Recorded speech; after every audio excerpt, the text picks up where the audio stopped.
Welcome all. Business റെഗുലേഷനിൽ അടുത്തതായി നമ്മൾ discuss ചെയ്യാൻ പോകുന്ന ടോപ്പിക്ക് ടൈപ്സ് ഓഫ് കോൺട്രാക്ട്സ് ആണ്. അപ്പോൾ ഏതൊക്കെയാണ് ടൈപ്സ് ഓഫ് കോൺട്രാക്ട്സ് എന്ന് നോക്കാം. കോൺട്രാക്ട്സിനെ ക്ലാസിഫൈ ചെയ്തിട്ടുള്ള 3 തരത്തിലാണ്. ഒന്ന് on the basis of validity, second one on the basis of formulation and third one on the basis of performance. On the basis of validity, അതായത് ഒരു കോൺട്രാക്റ്റ് വാലിഡ് ആണോ അല്ലേ എന്ന് നോക്കിയിട്ട് 5 ടൈപ്സിൽ നമുക്ക് കോൺട്രാക്ട്സിനെ ക്ലാസിഫൈ ചെയ്യാം. അതിൽ വരുന്നതാണ് valid contract, void contract, voidable contract, unenforceable contract and illegal contract.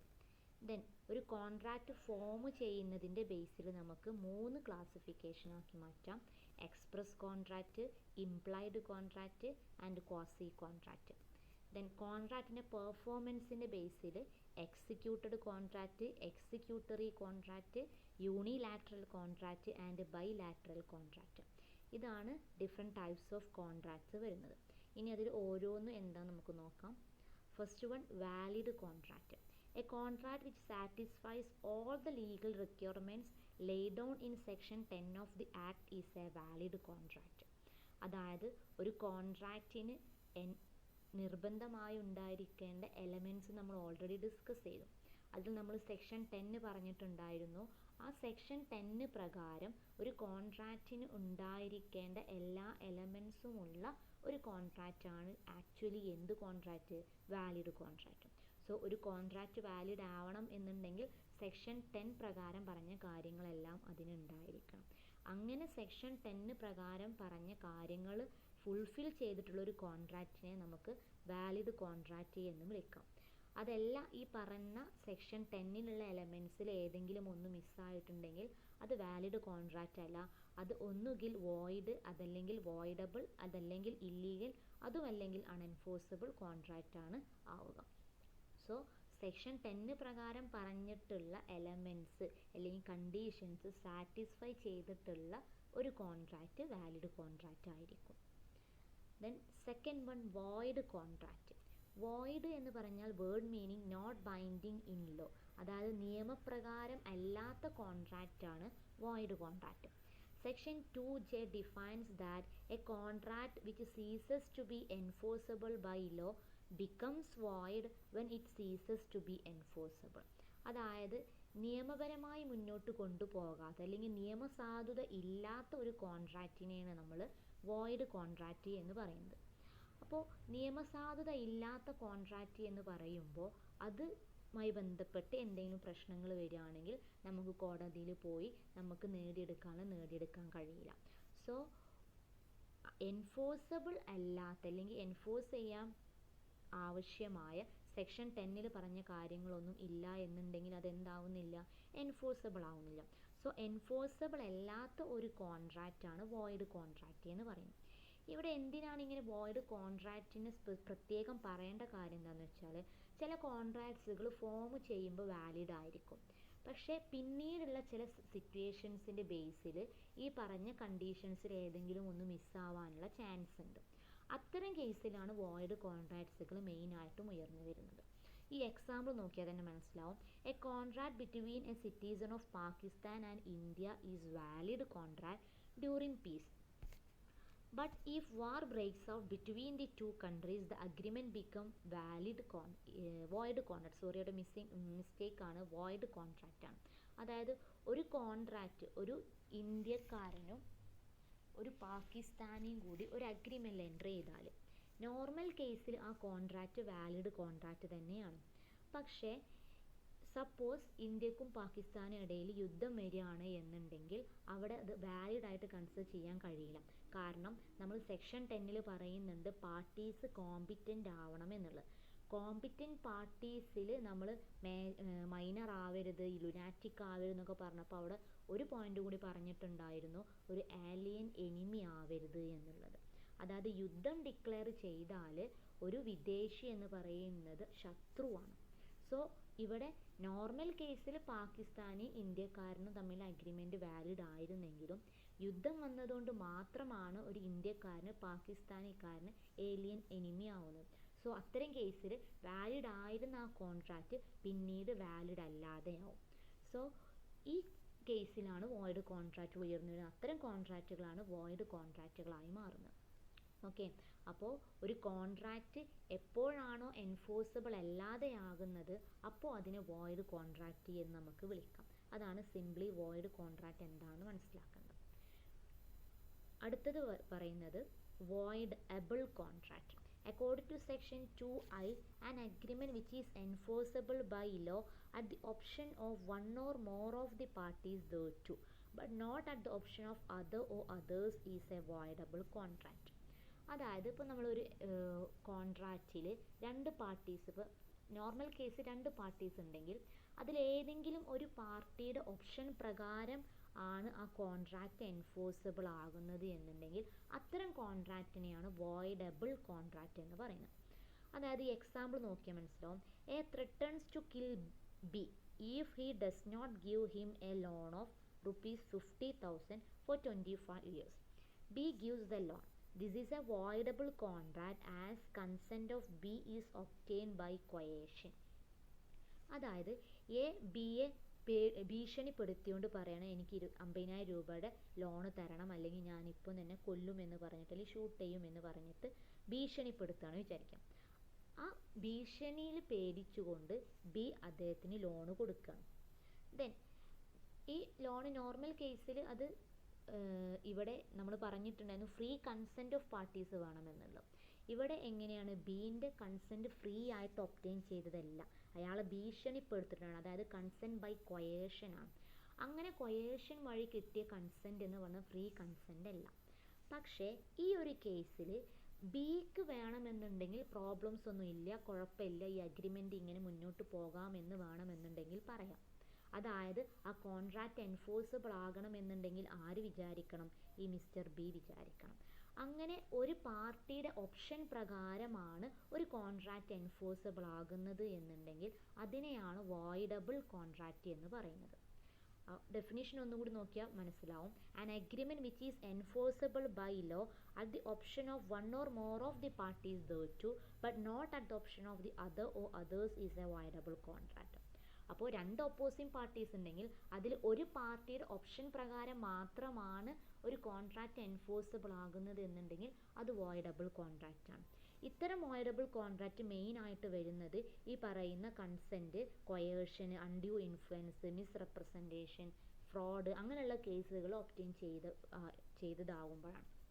Okay, അപ്പം നോർമലി ഒരു കോൺട്രാക്റ്റിന് വേണ്ട കാര്യങ്ങളിൽ ഏതെങ്കിലും ഒന്ന് മിസ്സായിട്ടുണ്ടാവും.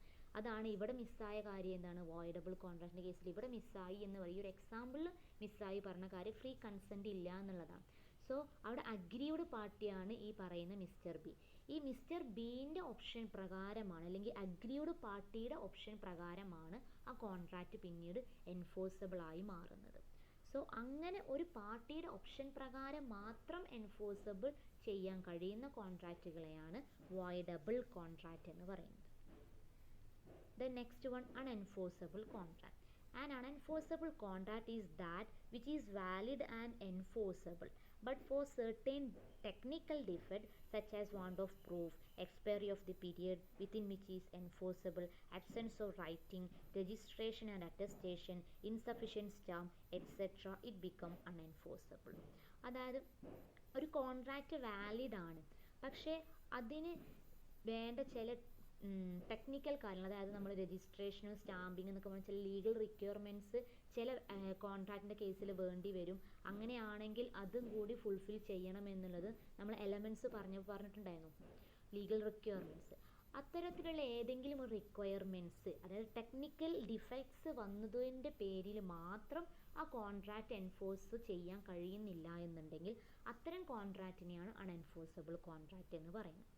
എക്സാമ്പിൾ നോക്കാം. If a document embodying a contract is under stamped, the contract is unenforceable, but if the requisite stamp is affixed, the contract becomes enforceable. അതായത് contract normal കേസിൽ വേണ്ട എല്ലാ കാര്യങ്ങളുണ്ട്, അവിടെ ഒരേ ഒരു പ്രശ്നമുള്ളൂ, അതായത് അതിൻ്റെ സ്റ്റാമ്പ്. ഇപ്പോൾ ചില കോൺട്രാക്ട്സുകൾക്ക് ഇത്ര എമൗണ്ട് സ്റ്റാമ്പ് ചെയ്തതാവണം എന്ന് പറയുന്നുണ്ടോ. ഇപ്പോൾ സപ്പോസ് ഒരു അഗ്രിമെൻറ്റ് ഒരു 200 രൂപയുടെ സ്റ്റാമ്പ് പേപ്പറിൽ ചെയ്തതാവണം എന്ന് പറയുന്ന ഒരു അഗ്രിമെൻറ്റ് 100 രൂപയുടെ സ്റ്റാമ്പ് പേപ്പറിലാണ് ചെയ്തത് എന്ന് വിചാരിക്കാം. അങ്ങനെയാണെങ്കിൽ അവിടെ പറഞ്ഞ ആ റിക്വയർമെൻറ്റ്സ്, അതായത് 200 രൂപയുടെ സ്റ്റാമ്പിലാവണം എന്ന് പറഞ്ഞ റിക്വയർമെൻറ്റ്സ് ഉള്ളത് കൊണ്ട് ഈ കോൺട്രാക്ട് നമുക്ക് എൻഫോഴ്സ് ചെയ്യാൻ കഴിയില്ല. സോ അത്തരം ടെക്നിക്കൽ ഡിഫക്ട്സ് കൊണ്ട് എൻഫോഴ്സ് ചെയ്യാൻ കഴിയാത്ത കോൺട്രാക്റ്റുകളെയാണ് അൺഎൻഫോഴ്സബിൾ കോൺട്രാക്റ്റ് എന്ന് പറയുന്നത്. ഇത്തരം അൺഎൻഫോഴ്സബിൾ കോൺട്രാക്റ്റ് ആ ഡിഫക്ട്സ് ഒഴിവാക്കിയാൽ എൻഫോഴ്സ് ചെയ്യാനും അങ്ങനെ അത് വാലിഡ് കോൺട്രാക്റ്റ് ആക്കാനും നമുക്ക് കഴിയും. സോ അൺഎൻഫോഴ്സബിൾ കോൺട്രാക്റ്റ് അൺഎൻഫോഴ്സബിൾ ആകുന്നത് ചില ടെക്നിക്കൽ ഡിഫക്ട്സ് കൊണ്ടാണ് എന്ന് മനസ്സിലാക്കാം. ബാക്കിയുള്ള എല്ലാ റിക്വയർമെൻറ്റ്സും അത് ഫുൾഫിൽ ചെയ്തിട്ടുണ്ടാവും. Then illegal or unlawful contract, an agreement which is either prohibited by law or otherwise against the policy of law is an illegal agreement. Such an agreement is nullity and void ab initio. അതായത് ചില കോൺട്രാക്റ്റുകൾ ഉണ്ടാവും, അത് form ചെയ്ത അന്ന് മുതലേ അത് ഇല്ലീഗലാവും അല്ലെങ്കിൽ enforce ചെയ്യാൻ കഴിയാത്തതാവും. അങ്ങനെ നിയമത്തിന് വിരുദ്ധമായിട്ടുള്ള അല്ലെങ്കിൽ ഇല്ലീഗലായുള്ള കോൺട്രാക്റ്റാണ് ഇവിടെ ഇല്ലീഗൽ ഓർ അൺലോഫുൾ കോൺട്രാക്റ്റ് എന്ന് പറയുന്നത്. ഈ എക്സാമ്പിൾ നോക്കിയാൽ ക്ലിയർ ആവും. An agreement to commit a crime or robbery, അതായത് ഒരു കൊലപാതകം നടത്താൻ ഉള്ള ഒരു അഗ്രിമെൻറ്റിൽ എൻ്റർ ചെയ്തിട്ടുണ്ടെങ്കിൽ അത് ഒരു തരത്തിലും ലീഗലായി മാറുന്നില്ല. അതായത് ആ അഗ്രിമെൻറ്റ് ഫോം ചെയ്യുന്ന സമയം തൊട്ട് തന്നെ അത് ഇല്ലീഗലാണ്. അതുകൊണ്ടാണ് ഇവിടെ ഈ വോയിഡ് അബ് ഇനീഷ്യോ എന്നുള്ളൊരു വേർഡ് യൂസ് ചെയ്തത്. അതായത് ആ അഗ്രിമെൻറ്റ് ഫോം ചെയ്ത അന്ന് മുതലേ വോയിഡ് അബ് ഇനീഷ്യോ ആണ്, അതായത് വാലിഡ് അല്ല എന്നർത്ഥം. ഇനി ഈ വോയിഡ് അബ് ഇനീഷ്യോ എന്ന് പറയുമ്പോൾ ശ്രദ്ധിക്കേണ്ട ഒരു കാര്യമുണ്ട്. ഒരു അഗ്രിമെൻ്റ് എപ്പോഴും വോയിഡ് അബ് ഇനീഷ്യോ ആവാനുള്ള ചാൻസ് ഉള്ളൂ. അതായത് വോയിഡ് അബ് ഇനീഷ്യോ എന്ന വേർഡിൻ്റെ മീനിങ് ഫ്രം ദ ബിഗിനിങ് എന്നുള്ളതാണ്. ഒരു agreement void from the beginning എന്ന് പറഞ്ഞാൽ അത് തുടക്കം മുതലേ വോയിഡ് ആണ്, ദാറ്റ് മീൻസ് വാലിഡ് അല്ല എന്ന് മനസ്സിലാക്കാം. ഒരു കോൺട്രാക്റ്റ് ഒരിക്കലും വോയിഡ് അബ് ഇനീഷ്യോ എന്ന് നമ്മൾ പറയാറില്ല. കാരണം ഒരു കോൺട്രാക്റ്റ് വോയിഡ് അബ് ഇനീഷ്യോ എന്ന് പറഞ്ഞാൽ അത് എന്ത് തന്നെയാണ്, ഇല്ലീഗൽ കോൺട്രാക്റ്റ് തന്നെയാണ്, അതായത് വാലിഡ് കോൺട്രാക്റ്റ് അല്ല. അപ്പോൾ വോയിഡ് അബ് ഇനീഷ്യോ എന്ന് പറയുന്നത് നോർമലി എന്തിൻ്റെ കേസിലാണ്, അഗ്രിമെൻറ്റ്സിൻ്റെ കേസിലാണ്. അങ്ങനെ തുടക്കം മുതലേ അല്ലെങ്കിൽ വോയിഡ് അബ് ഇനീഷ്യോ ആയ അഗ്രിമെൻറ്റ്സ് ആണ് ഏത് കാറ്റഗറിയിൽ വരുന്നത്, ഇല്ലീഗൽ ഓർ അൺലോഫുൾ കോൺട്രാക്റ്റ് കാറ്റഗറിയിൽ വരുന്നത്.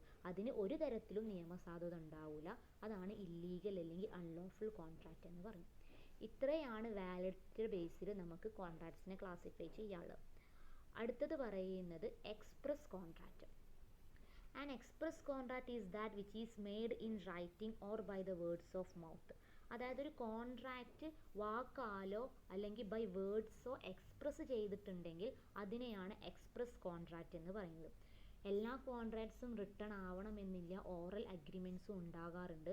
സോ ഇവിടെ ഓറൽ അഗ്രിമെൻറ്റ്സ് ആയാലെങ്കിൽ ഓറൽ കോൺട്രാക്ട്സ് ആയാലും അതിനെ നമുക്ക് എന്തെന്ന് വിളിക്കാം, എക്സ്പ്രസ് കോൺട്രാക്റ്റ് എന്ന് വിളിക്കാം. അതായത് നമ്മുടെ എഴുതി തയ്യാറാക്കിയ രേഖപ്രകാരം അല്ലെങ്കിൽ സാക്ഷികളുടെ മുഖേന പറഞ്ഞുറപ്പിച്ച കാര്യങ്ങളോ എന്ത് തരത്തിൽ വരും, എക്സ്പ്രസ് കോൺട്രാക്റ്റിൽ വരും. For example, A writes to B, I am prepared to sell my house for a sum of ₹500. Sorry, horse ആണ്, ഹൗസ് അല്ല. B accepts A's offer by a telegram. The contract will be termed as express contract. അതായത് a offer വെക്കുന്നത് by writing ആണ്. അതായത് rights എന്ന് പറയുന്നുണ്ട്, ചിലപ്പോൾ letter എന്തെങ്കിലും ആവും, അങ്ങനെയാണ് ഓഫർ വെക്കുന്നത്.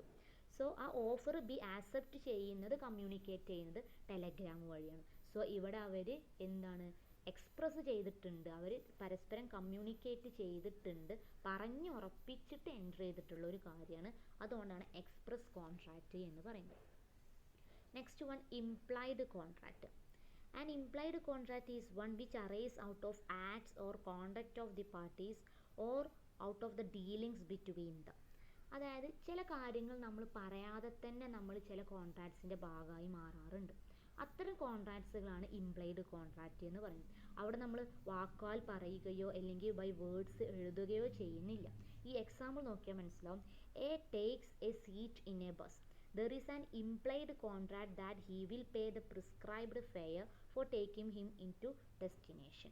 അതായത് നമ്മളൊരു ബസ്സിൽ കയറിയാൽ ആ ബസ്സിൽ കയറിയിരുന്നാൽ അവിടെ ടിക്കറ്റ് എടുക്കുക, നമ്മൾ എവിടേക്കാണോ പോകേണ്ടത് അവിടേക്കുള്ള ആ ബസ് ഫെയർ കൊടുക്കാൻ നമ്മൾ ബാധ്യസ്ഥനാണ്. സോ അവിടെ നമ്മൾ ബസ്സിൽ കയറുമ്പോൾ പൈസ തരേണ്ടി വരട്ടോ എന്ന് പറഞ്ഞിട്ടല്ല നമ്മൾ ബസ്സിൽ കയറാറുള്ളത്. കാരണം അവിടെ അണ്ടർസ്റ്റുഡ് ആണ്, ആ ബസ്സിൽ കയറുന്ന ആൾക്കാർ എവിടേക്കാണോ പോകുന്നുണ്ടെങ്കിൽ അവിടെ കൊണ്ടെത്തിക്കണമെങ്കിൽ ആ കറക്റ്റ് ഡെസ്റ്റിനേഷൻക്കുള്ള ഫെയർ എത്രയാണോ അത് നമ്മൾ കൊടുക്കേണ്ടി വരും. അവിടെ നമ്മൾ വാക്കാൽ പറയുകയോ അല്ലെങ്കിൽ എഴുതിതാക്കുകയോ ചെയ്യുന്നില്ല. അതാണ് എന്തെന്ന് പറയുന്നത്, ഇംപ്ലൈഡ് കോൺട്രാക്റ്റ് എന്ന് പറയുന്നത്.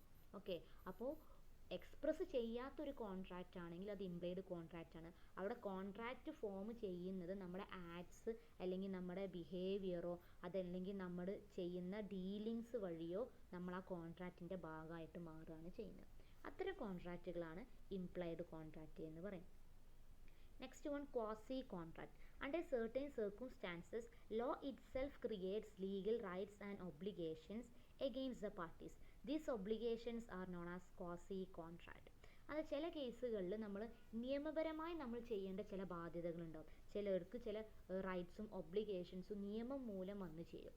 അത്തരം കോൺട്രാക്റ്റുകളാണ് നമ്മൾ ക്വാസി കോൺട്രാക്റ്റ് എന്ന് പറയുന്നത്. അവിടെ എന്ന് പറയുന്നത് നമ്മൾ ഒരു കോൺട്രാക്റ്റ് എൻ്റർ ചെയ്യുകയാണ് എന്ന് മുൻകൂട്ടി തീരുമാനിച്ചുറപ്പിച്ചിട്ടല്ല അവിടെ ആ കോൺട്രാക്റ്റിൻ്റെ ഭാഗമായി മാറുന്നത്.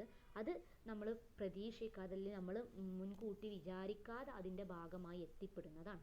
There is no intention on either side to make a contract. It is also known as a constructive contract. ഇനി ഇവിടെ എക്സാമ്പിൾ നോക്കാം. A supplies B a lunatic with necessaries suitable to his condition in life.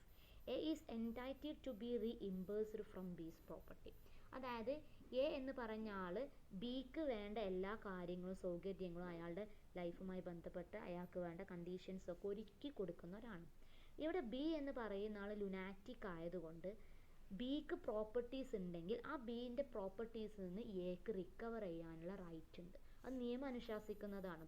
അതായത് മാനസികമായി ബുദ്ധിമുട്ടുള്ള ആൾക്കാർക്ക് എന്തെങ്കിലും properties ഉണ്ടെങ്കിൽ അവർക്ക് ചിലവിന് കൊടുക്കുന്നവർക്ക് ആ ചിലവ് ഇവരുടെ പ്രോപ്പർട്ടിയിൽ നിന്ന് റിക്കവർ ചെയ്യാമെന്നുള്ള നിയമം അനുശാസിക്കുന്നതാണ്. സോ അതാണ് ഇവിടെ ക്വാസി കോൺട്രാക്റ്റ് ആയിട്ട് പറയുന്നത്. സോ ഇവിടെ ഈ കൊടുക്കുന്ന ആൾ അത് ഒരു കോൺട്രാക്റ്റിൽ എൻട്രി ചെയ്യാണ് എന്നുള്ളതിൻ്റെ ഭാഗമായിട്ടല്ല ഈ കാര്യങ്ങളൊന്നും ചെയ്യുന്നത്. നമ്മൾ അത് അതിൻ്റെ ഭാഗമായി മാറുന്നതാണ്. അതായത് അങ്ങനെ ഒരു കോൺട്രാക്റ്റിലേക്ക് എത്താനുള്ള അവിടെ കാരണം അവിടെ ഉണ്ടാകുന്ന ലീഗൽ റൂൾസാണ്. സോ അങ്ങനെ നമ്മൾ ലീഗലി ചില കാര്യങ്ങളിൽ നമുക്ക് ചില റൈറ്റ്സും നമ്മുടെ ചില ഒബ്ലിഗേഷൻസും എത്തിപ്പെടാം. അത്തരം കേസുകളാണ് അവിടെ ക്വാസി കോൺട്രാക്റ്റായി മാറുന്നത്.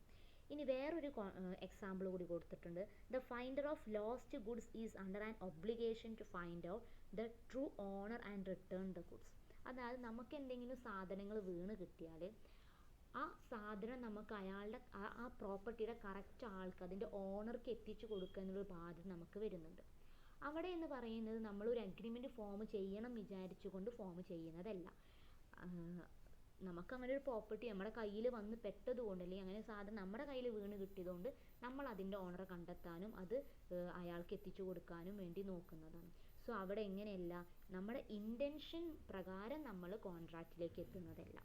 അങ്ങനെ നമ്മൾ വിചാരിക്കാതെ നമ്മൾ ചില കോൺട്രാക്റ്റിലേക്ക് എൻ്റർ ചെയ്യും. അവിടെ ചില ലീഗൽ റൂൾസിൻ്റെ ബേസിലാണ് അങ്ങനെ നമ്മൾ ആ കോൺട്രാക്റ്റിലേക്ക് എത്തിപ്പെടുന്നത്. അത്തരം കോൺട്രാക്റ്റുകളാണ് ക്വാസി കോൺട്രാക്റ്റ് എന്ന് പറയും.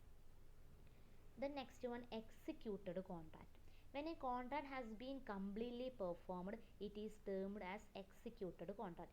It is a contract where under the terms of a contract nothing remains to be done by either party. അതായത് ഒരു കോൺട്രാക്റ്റിലുള്ള പാർട്ടീസ് അവരുടെ ഒബ്ലിഗേഷൻസ് മുഴുവൻ പെർഫോം ചെയ്തിട്ടുണ്ട്, അല്ലെങ്കിൽ ആ അഗ്രിമെൻ്റ് പ്രകാരം എന്താണോ പാർട്ടീസ് ചെയ്ത് തീർക്കാനുള്ളത് അതെല്ലാം ചെയ്ത് തീർത്തിട്ടുണ്ടെങ്കിൽ അത്തരം കോൺട്രാക്റ്റുകളെ എക്സിക്യൂട്ടഡ് കോൺട്രാക്റ്റ് എന്നാണ് പറയുന്നത്. ഓക്കെ, എക്സാമ്പിൾ നോക്കാം. X sells a radio set to Y for ₹300. Y pays the price. Both the parties have performed their respective obligation and therefore it is an executed contract. അതായത് X radio വൈക്ക് വിൽക്കുകയാണ്. X radio കൊടുത്തപ്പോൾ Y തിരിച്ചിങ്ങോട്ട് 300 രൂപയും കൊടുത്തിട്ടുണ്ടെങ്കിൽ എക്സും വൈയും ചെയ്യേണ്ട കാര്യങ്ങൾ രണ്ടുപേരും ചെയ്തിട്ടുണ്ട്. അത്തരം കോൺട്രാക്റ്റുകളാണ് എക്സിക്യൂട്ടഡ് കോൺട്രാക്റ്റ് എന്ന് പറയും. Then executory contract, where one or both the parties to the contract have still to perform their obligations in future, the contract is termed as executory contract. കോൺട്രാക്റ്റിലുള്ള പാർട്ടീസ് ഒന്നോ അല്ലെങ്കിൽ അതിൽ കൂടുതൽ പാർട്ടീസ് ഉണ്ടെങ്കിൽ അവരുടെ obligations fulfil ചെയ്തിട്ടില്ല, complete ചെയ്തിട്ടില്ല എന്നുണ്ടെങ്കിൽ അത്തരം കോൺട്രാക്റ്റുകളാണ് എക്സിക്യൂട്ടറി കോൺട്രാക്റ്റ്. സോ എക്സിക്യൂട്ടറി എന്ന് പറയുമ്പോൾ ഇൻകംപ്ലീറ്റ് ആണ്, എക്സിക്യൂട്ടഡ് കോൺട്രാക്റ്റ് എന്ന് പറയുമ്പോൾ കംപ്ലീറ്റ് കോൺട്രാക്റ്റ് ആണ്. ഇവിടെ എക്സാമ്പിൾ നോക്കാം. A agrees to paint a picture for B. and B in consideration promises to pay a sum of rupees 100. The contract is executory. അതായത് ഇവിടെ രണ്ട് പാർട്ടീസ് ബിക്ക് ഒരു പിക്ചർ പെയിൻറ് ചെയ്ത് കൊടുക്കാമെന്ന് സമ്മതിക്കുകയാണ്. ബി പകരം കൺസിഡറേഷന് കൊടുക്കാം, 100 റുപ്പീസ് കൊടുക്കാമെന്ന് പറയുന്നുണ്ട്. ഇവിടെ രണ്ട് പാർട്ടീസും ചെയ്യാനുണ്ട്, അവരൊന്നും ചെയ്തിട്ടില്ല. അതായത് അവരുടെ ഒബ്ലിഗേഷൻസ് ഔട്ട്സ്റ്റാൻഡിങ് ആണ്. അങ്ങനെ ചെയ്ത് തീർക്കാനുണ്ടെങ്കിൽ അത്തരം കോൺട്രാക്റ്റുകളാണ് എക്സിക്യൂട്ടറി കോൺട്രാക്റ്റ്. ചില കേസിൽ ഒരു പാർട്ടി കംപ്ലീറ്റ് ചെയ്തിട്ടുണ്ടാവും, മറ്റേ പാർട്ടി കംപ്ലീറ്റ് ചെയ്തിട്ടുണ്ടാവില്ല. അങ്ങനെയാണെങ്കിലും അതെന്ത് കോൺട്രാക്റ്റാണ്? എക്സിക്യൂട്ടറി കോൺട്രാക്റ്റാണ്. എല്ലാ പാർട്ടീസും ചെയ്ത് തീർത്തിട്ടുണ്ടെങ്കിൽ അത് പിന്നെ എക്സിക്യൂട്ടഡ് കോൺട്രാക്റ്റായി മാറും. ഓക്കെ, ദെൻ പെർഫോമൻസിൻ്റെ ബേസിൽ എക്സിക്യൂട്ടറി എന്നുള്ള രണ്ട് ക്ലാസിഫിക്കേഷൻ അല്ലാതെ വേറെ ഒരു തരത്തിൽ ക്ലാസിഫൈ ചെയ്തിട്ടുള്ളതാണ് യൂണിലാറ്ററൽ കോൺട്രാക്റ്റും ബൈലാറ്ററൽ കോൺട്രാക്റ്റും.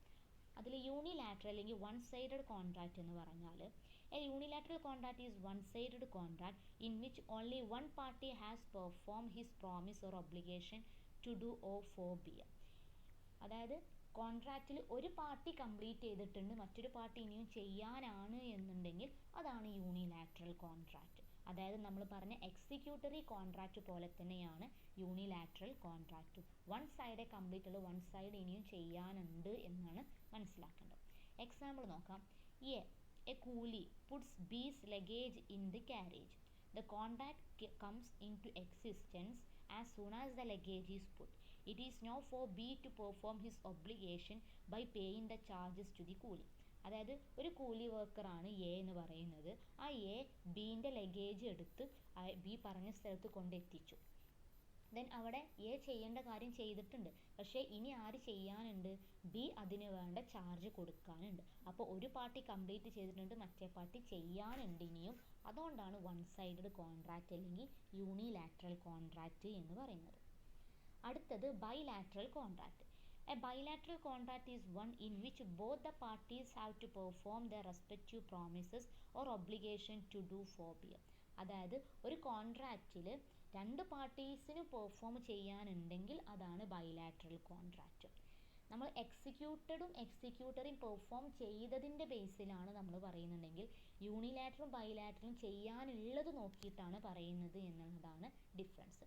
അപ്പോൾ ബൈലാറ്ററൽ പറയുന്നത് both the parties have to perform, രണ്ട് പാർട്ടീസിനും പെർഫോം ചെയ്യാനുണ്ട് എന്നുള്ളതാണ് ബൈലാറ്ററൽ കോൺട്രാക്റ്റിൽ വരുന്നത്. എക്സാമ്പിൾ നോക്കാം. A promises to sell his car to B after 15 days.